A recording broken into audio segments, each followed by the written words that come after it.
Welcome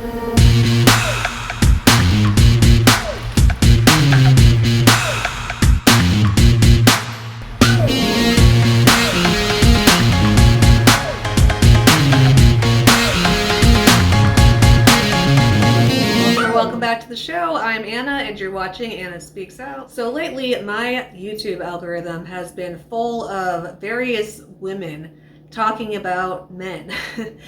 Various women talking about what men want, what men don't like, and some of them, particularly the first one who we are going to talk about, seems to really dislike women herself. So I find it kind of interesting. I actually find it really irritating and frustrating and annoying to watch, but I just can't stop watching it because I just want to see what they're going to say next. I'm like that with various things. But yeah, I figured since I've been watching it so much and getting so in their comments and everything, I might as well talk about it here. And so we're going to go in order from the clip I saw recently that made me the most annoyed and I disliked the most, to one that I actually did like, because there's also some people out there who talk about these types of things like relationships between men and women and stuff that are actually good, in my opinion. So let's get started. So here is clip number one. I'm guessing some of you might have guessed who it was going to be, and you would be correct. It is just Pearly Things. Here is one of Pearl's clips. Are you pro-woman or pro-man?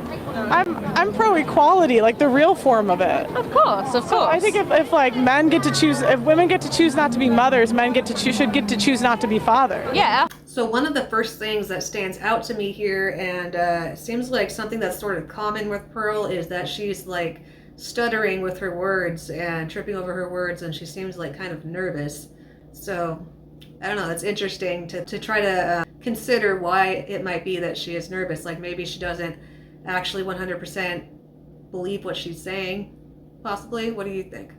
But yeah, she's saying that if women can choose not to be mothers and that women can have abortions, men should be able to choose not to pay child support. Either sex should be able to decide whether or not to be a parent. And I certainly have some opinions on that, but I'll just share those at the end. 100%. Yeah, but that's not the way the laws are set now, and we never talk about it. But when Roe versus Wade happened... if you got pregnant, would you ask the boy what he wanted to do? Well, I find it funny that lady who she is interviewing called the father of the hypothetical child the boy. But it's actually appropriate, because if a man who is a father were to decide to just abandon their child, neglect them completely, and not provide anything for them, then yeah, they are a boy, not a man. I think he should be able to sign off his rights and not pay child support. You think he shouldn't pay child support? No, he shouldn't if he doesn't want to. Yeah, if he doesn't want it, yeah. They can go to jail in the UK and in the US if they don't pay child support. They're stuck. Good. Child neglect should be considered a serious crime. So it incentivizes women to get kids off of rich guys. So what I'm saying is feminism says they're for equality, but if they were, they would talk about men's issues too. Yeah. Okay, so there's a lot to unpack here, right? On a basic, just pure logical level, without any nuance involved, sure, this idea that, if a woman can have an abortion, a man should be able to decide to sign off of paying child support. With just pure logic, no nuance, sure, that makes sense. However, we're talking about a subject that deeply impacts the entire life of a living human being who is just innocent. When they're born, they're completely innocent.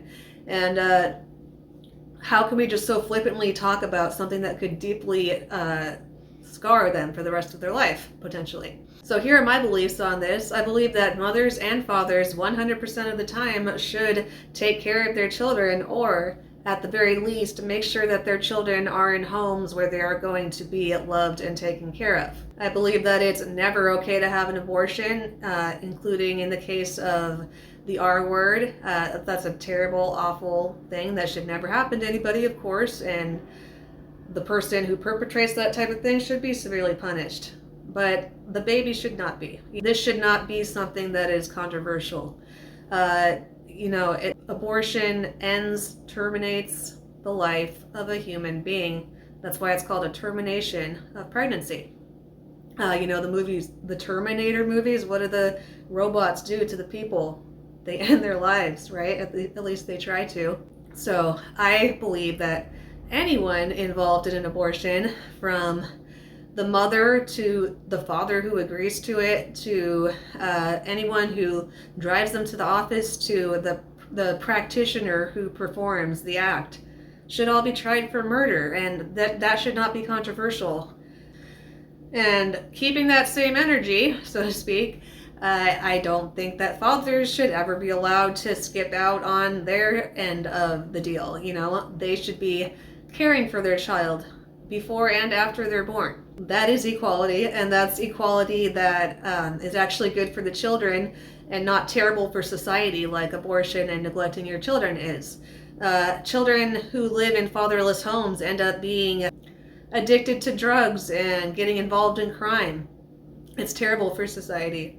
And children who are neglected by either one of their parents, or who have to live with the knowledge that their mother tried to abort them but failed, they're going to be traumatized for life. And that's also not good for society a lot of the time. A lot of serial killers were, abused in some way by their parents.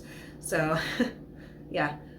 I want the real kind of equality that is actually good for everybody in society. All right, next up we have the clip that I did not totally hate, but also didn't love.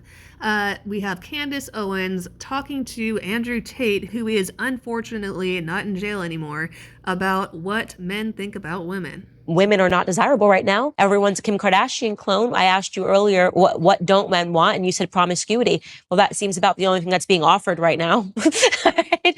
When I open my Instagram and I've got butt cheeks and I'm going, people are like, I don't understand why no one wants to, this woman's been married 4 times. I'm like, well, I can understand it, because even if men think they want it in the short term, when you see a girl, she's half naked, she looks good. Yeah, sure. You probably do want to have sex with her. I bet you're wired that way. You're hardwired that way. Yeah. But then what happens after you have sex with her and you realize that so did 20 other dudes 100%. In the same week, you don't want her. You nailed it. You absolutely not only nailed it.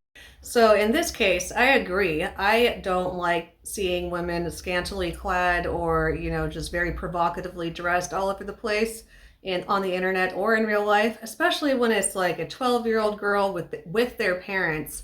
I mentioned with their parents because it'd be one thing if they were leaving the house in like a baggy t-shirt and then they take it off to wear, their little tank top that they had on underneath once they're out of sight of their parents.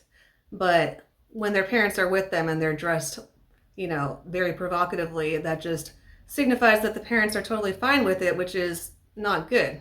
It puts them in a position where they will receive attention from men who just want to use them and then discard them, or maybe even exploit them for money, like all of the things that Andrew Tate enjoys doing. And it devalues loyalty and marriage.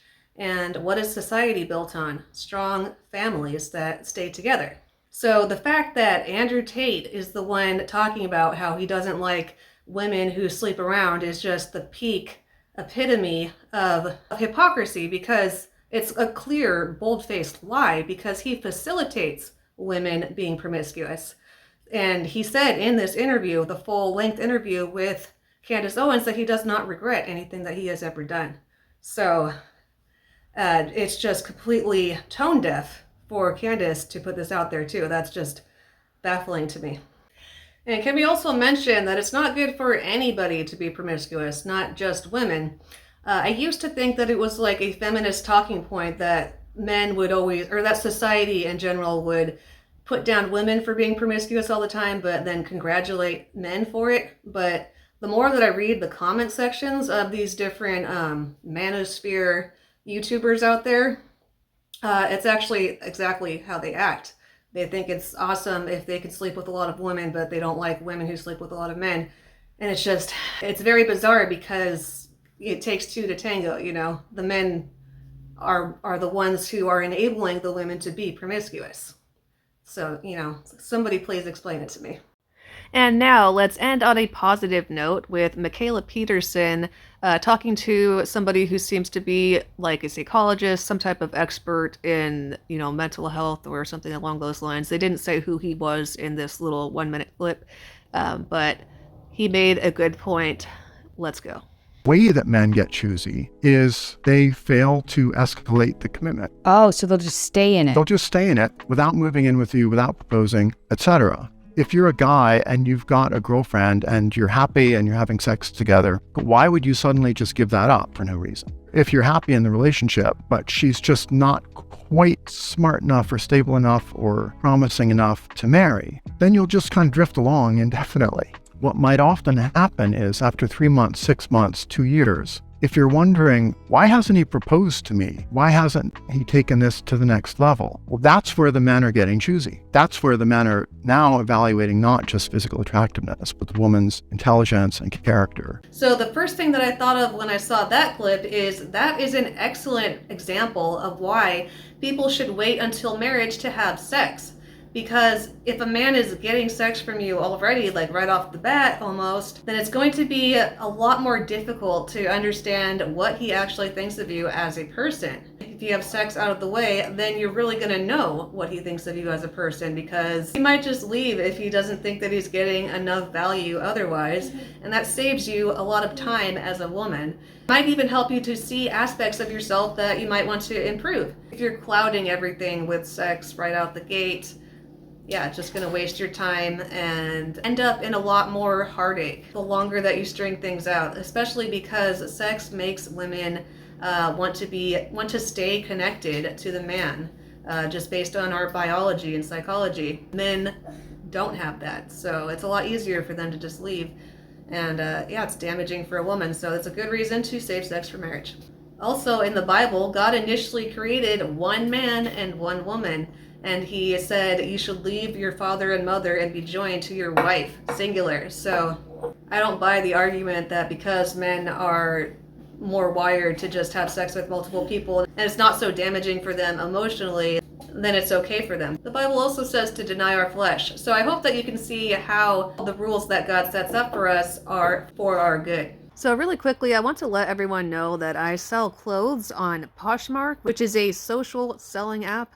And right now, for the month of August, I am actually going to be donating half of all of the earnings that I make to Maui fire victims. I'm going to be very careful to find a reliable way to do this because, of course, that could be an issue. But I have a variety of things for sale, as you can see here, for women, children, mostly young baby boy clothes, as well as a few items for older boys.